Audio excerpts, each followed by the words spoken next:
Hello, this is Don Hall. This is at Don Hall Works YouTube channel. And in this video, I'm going to take you through step by step how I make this sort of, I call it a canteen shape.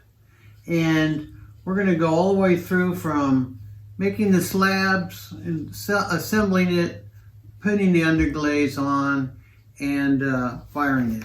The first step of this process is to make a stencil. And so I make a stencil that for this part here, and then I make two like this to go for the side from down here to up here, and then one small one for the foot for the bottom, and just a little piece that fits down here. Now I have one here that doesn't have any measurements on it. I'm going to put another piece up on the top when I get to that part, but that's down the road a little bit. And I'm not sure exactly how big it's going to be, so I left that without any measurements on it. But anyway, that's basically the beginning step. So what we're going to do now is I'm going to roll out some slabs to make this.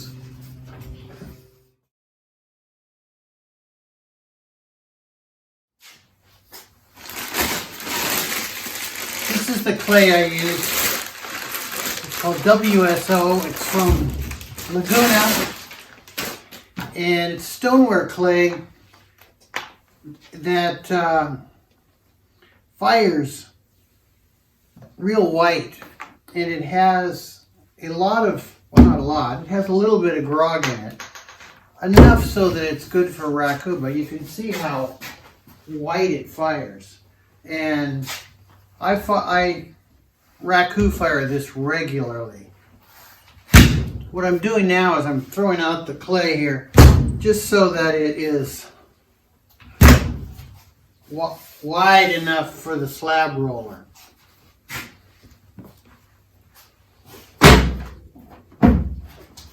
I have the slab roller set for about between a 1/2 inch and 5/8, somewhere in there. I find that it's a pretty good thickness for this project.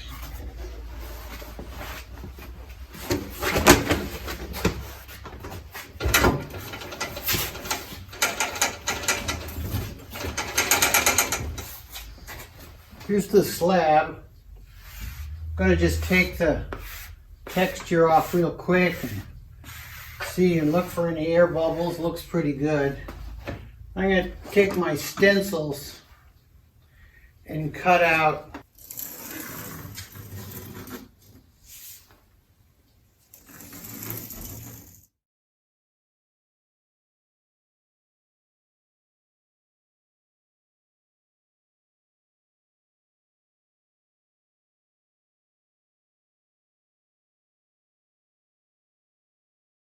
Alright, I'm going to let this dry now a couple of 3 hours. Then we'll see if we can put it all together.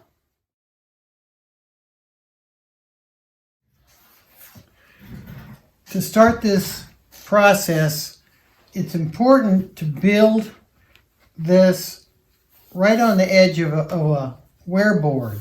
I'll show you why in a minute. Now, I'm going to use 45-degree tool to cut the corners, but first I want to measure to see where I need to cut. Alright, I'm going to put this one about here, and then I'll mark it here so I know how far it is that I need to make the 45. Okay, now I'm going to cut these corners off here. This is my 45-degree tool. By doing this, it gives you a larger surface in which to attach the two slabs.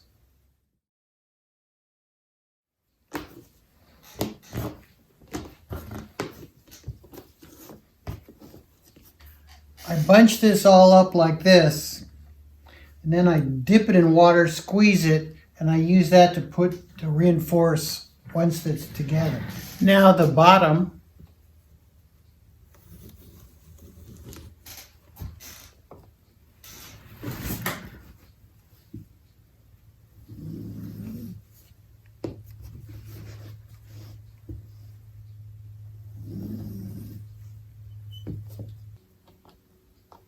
Now that I'm putting it together, I'm going to get it wet with some little slip and score it.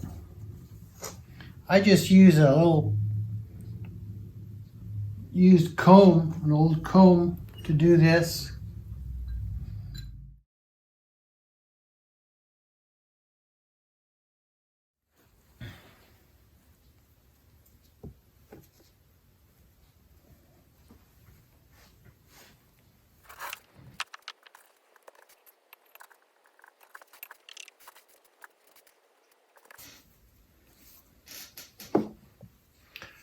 I have a little piece of wood here that I like to use it on. Pushing down with this hand, I'm pushing in with this hand, getting it nice and tight.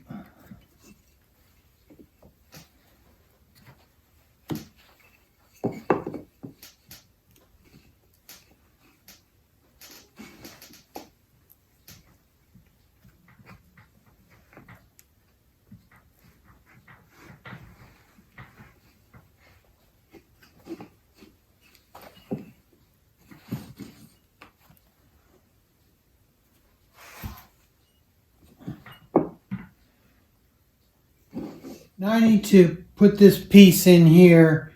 This is the little pieces that I made. I knew they weren't going to fit, so I will have to cut them. But first, in order to get this edge to fit nicely against here,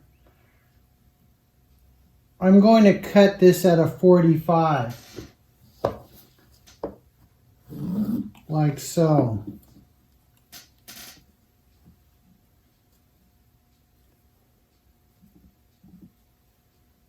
Now this fits snugly to this, and this side fits snugly to here. It is just a little bit too tall though, so I'm going to have to cut that much off. Now, score and slip again where it's going to go, end up.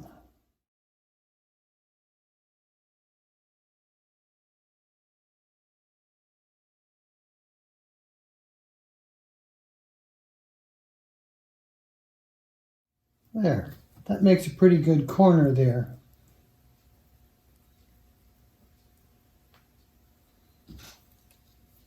I'm going to cut this off at a 45.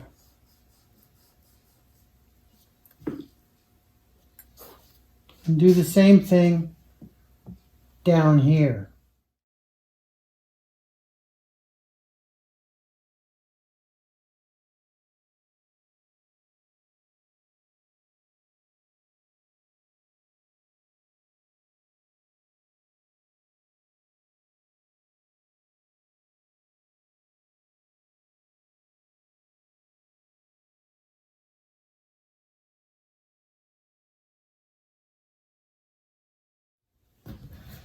All right.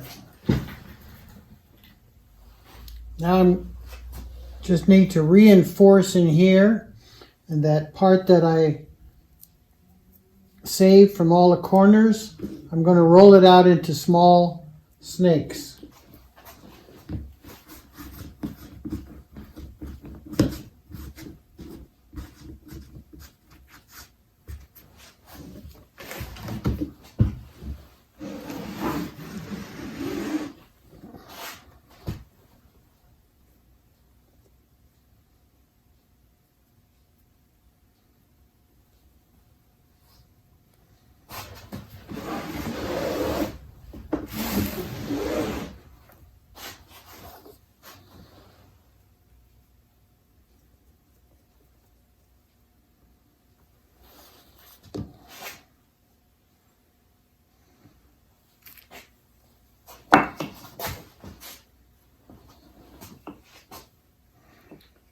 pressing in with this hand and supporting it with the stick on the outside.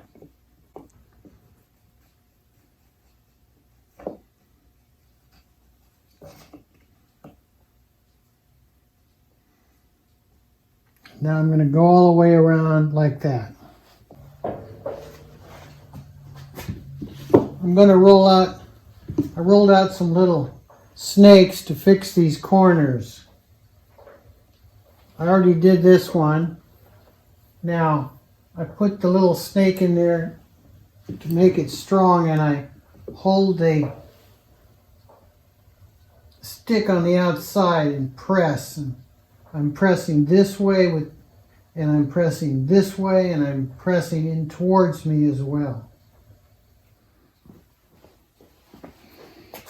This is the other side. I'm going to cut the 45.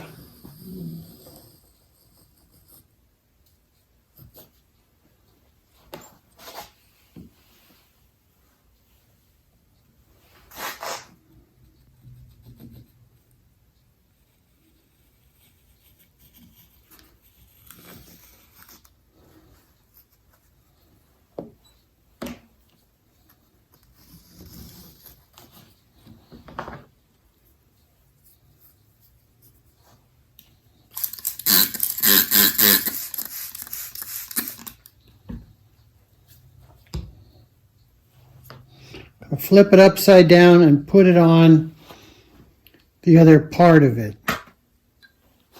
All right, I have some foam in here that I'm going to set in here so that it gives a bit of a support when I put the other piece on, and it stops it from sagging. This side won't sag because it's flat on the wear board, but this side would sag if I didn't have that support in there while I attach it. This is a little tricky now because the only way to fix it is up here through this part. I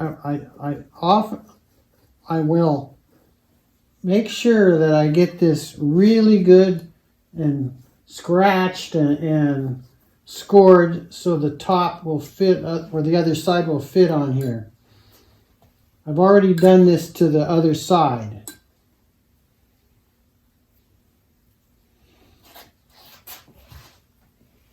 So here it is.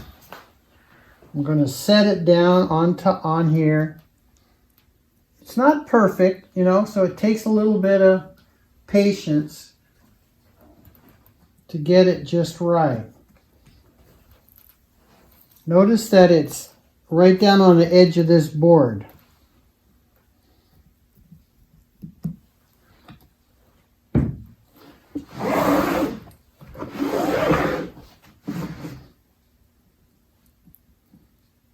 Now, in order to attach this good,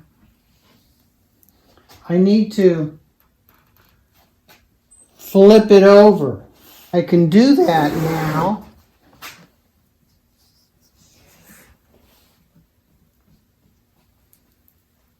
I'm pinching it to get it as tight as I can at this point.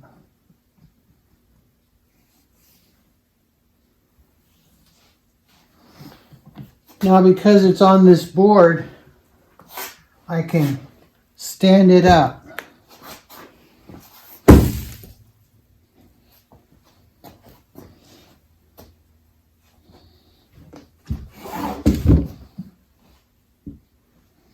I want it to lay down on this side.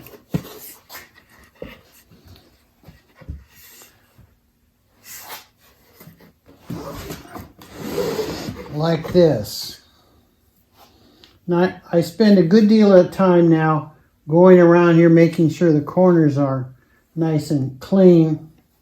And I need to put the snakes inside of the corners inside. The way I do this is I take these and sort of feel, I can't actually see what I'm doing in there, but I can feel the corners. So I do the same thing sort of as if I were blindfolded almost. And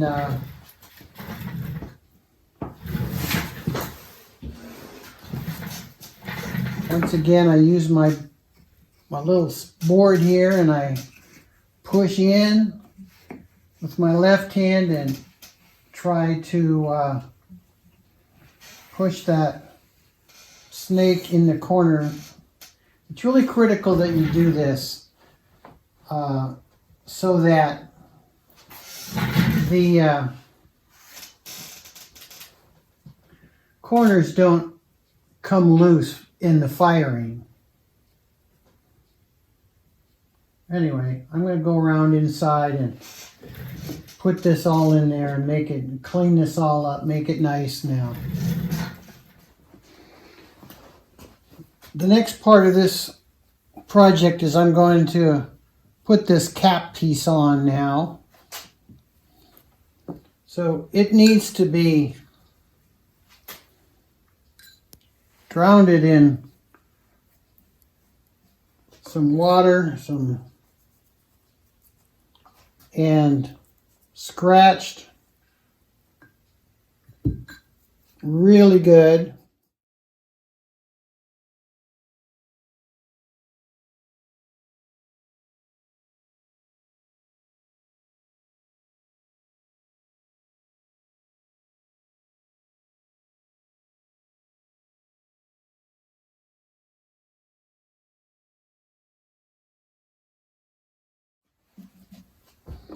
I'm just going to set this on here for now, like so, and I'm going to attach it with more pressure here in just a minute. Before I do that, I want to cut a hole in the top. I have a little circle stencil here. I'm going to cut a hole here so that I can still get into the vessel and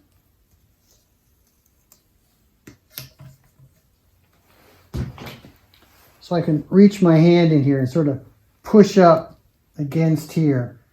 I'm pushing down with this hand and up with this hand. Makes a good solid attachment.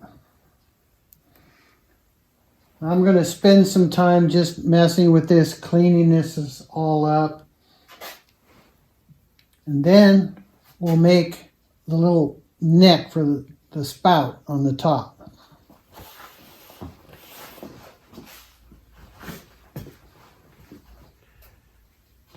At this point, I want to put a little piece on here. Normally what I do for that is I throw it on the potter's wheel. But I thought for this lesson I would do it all hand built.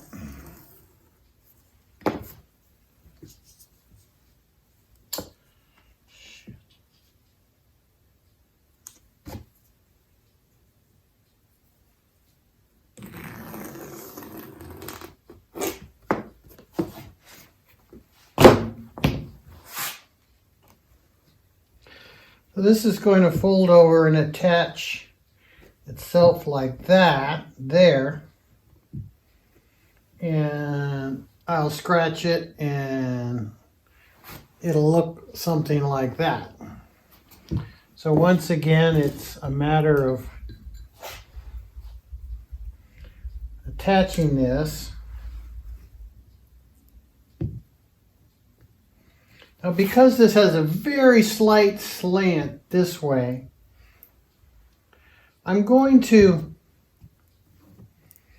take just a little bit off on two sides. I'm just going to take a tiny little bit off of this side and right across from that, I'm going to take another tiny little bit off this side. And this side will go here and here, because this is a little bit longer. It's so slight it almost isn't important, but I think that'll make it better.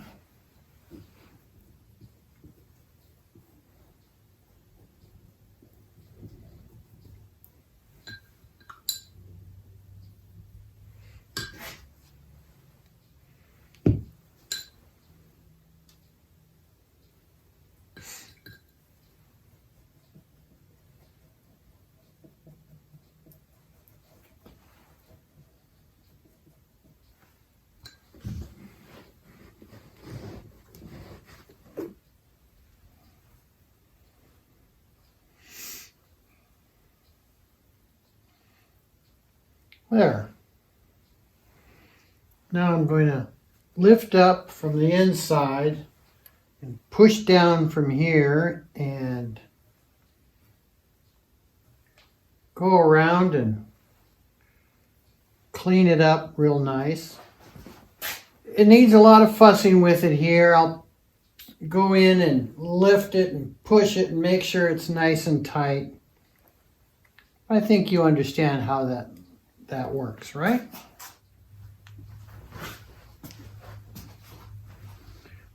What I'm doing now is I have a little mold here that looks like a screw, and I like to just decorate a little bit with these.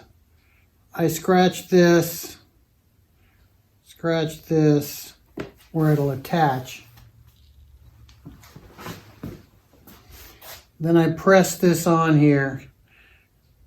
It's like a trompe-l'oeil, a little fake screw or a bolt there. And there's an earlier video on my channel that shows you how to make and attach these. So look for that.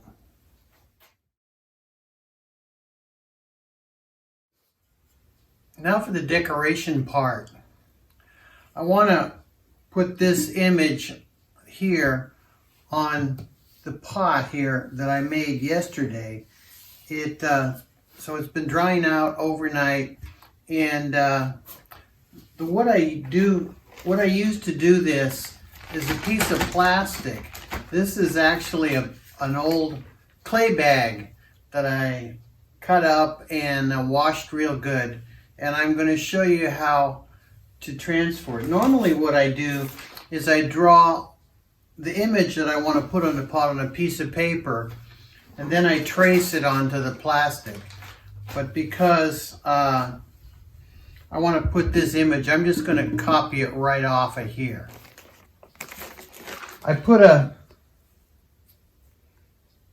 foam rubber pad down just so I don't scratch my pot here. Get this out of the way.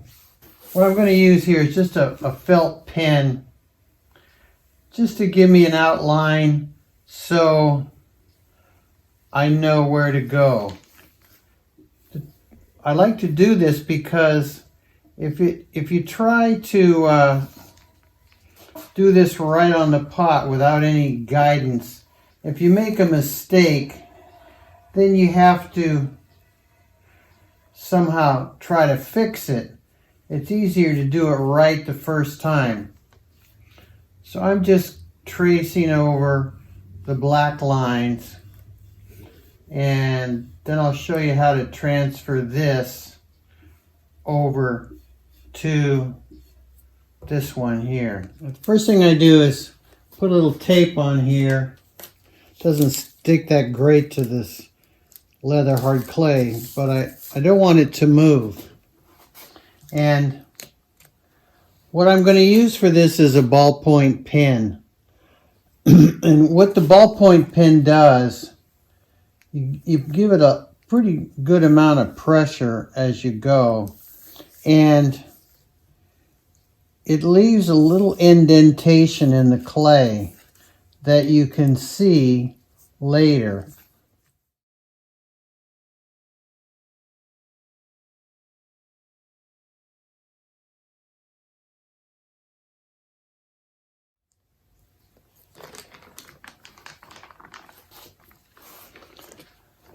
I doubt if you can see that on the video, but I can just make out where the little indentations, where the lines are. So what I'm going to do now is go over those with underglaze. I hope you can see that line. I'm going to use a line brush now and just go over that line that I made with the ballpoint pen. This line here is basically just as a guide when after I paint the colors in, I'll go back over this again to outline it nicely. What I'm using here is Amico Velvet Underglaze. I only fire these pots to cone 04. So really, about any good underglaze will work fine for you. They'll hold their colors. They should anyway. If they don't, get a new underglaze. But I like these velvet underglazes a lot. They hold their color up to quite high temperatures. I'm going to use basically 4 colors. I'm going to use black. I'm going to use orange and yellow and a red-orange color to paint the petals on the flower. So that'll be enough to go by for filling in the colors. I'm going to show you how to do that now. I'm going to use a couple different brushes now for this part, a smaller one and a larger one. And I'm going to start out with yellow. This is intense yellow, I think it is. Yeah, intense yellow. Because I want the petals to go from yellow to orange to red-orange. I paint it this way. I find that about leather hard is the desired dryness of the pot. So I'm going to paint yellow. I'm going to show you one leaf and the rest are all just basically doing it the same way. Okay, so here's some yellow, and now I'm going to continue with yellow because the inside of here, I want these to be yellow too. So I switched over to a smaller brush.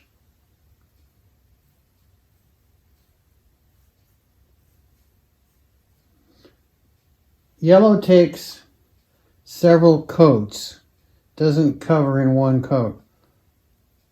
Almost all of this is going to be taken, it's going to take about 4 coats to get it to the intensity that I'm looking for. Okay, so there's some yellow. Now I'm going to go to the orange. Color I'm using is called bright orange. And I paint over where I put the yellow a little bit so that they blend in nicely. Orange also is a color that you need to put several coats on.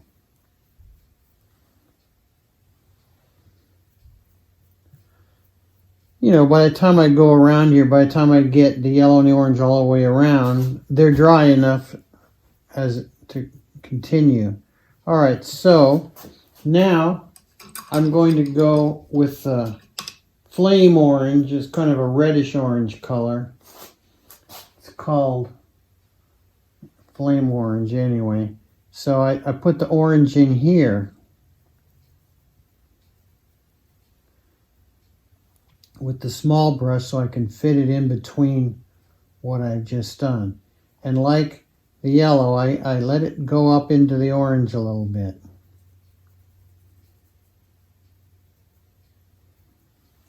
Okay, so maybe while that dries, I'll start another one up here. Give it a chance to dry out a little bit.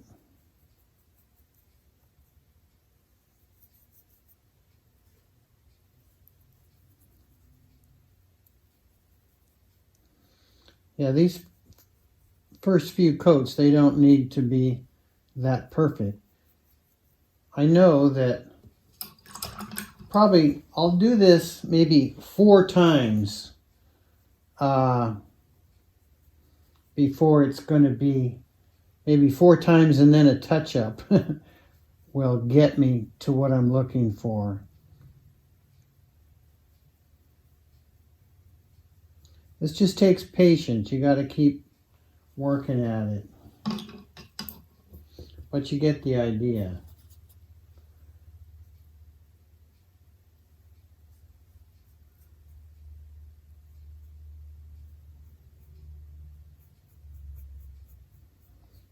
If the clay was still very moist, this process is even slower.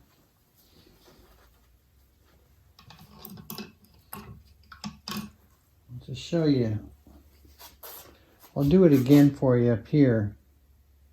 You get a better idea of how it transitions from yellow to red on each leaf. I can still see clay through here, so I know it's going to take at least 2 more coats. But that's what I do. I just keep switching back and forth from yellow to orange to red and yellow to orange and red.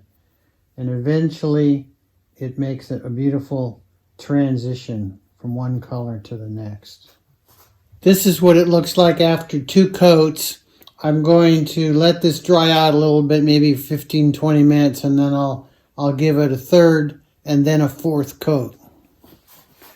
I took 5 coats to get it to where I wanted here. And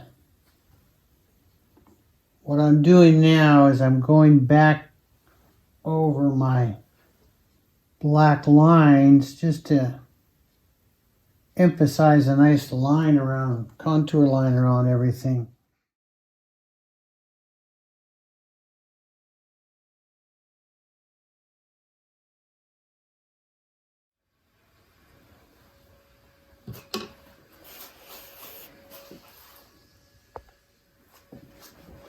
I have one last thing to do, and that is to paint these little screws. I have a tiny little brush, and I'm going to very slowly and carefully go around and paint all those little screws with some gray underglaze. I just mix black and white together to make gray, and then this part of the process is done. Alright, so here it is. The next step is to let it dry completely, put it in the bisque. I usually bisque to 04. I paint clear glaze on top. I use this Duncan Brilliance. It's a brushing glaze, and I just use a brush like that, paint it over, fire it. Clay turns nice and white and shiny. That's what I'm going for. I hope you enjoy this video. It's at Don Hall Works. It'd be great if you'd like to subscribe or at least give us a like.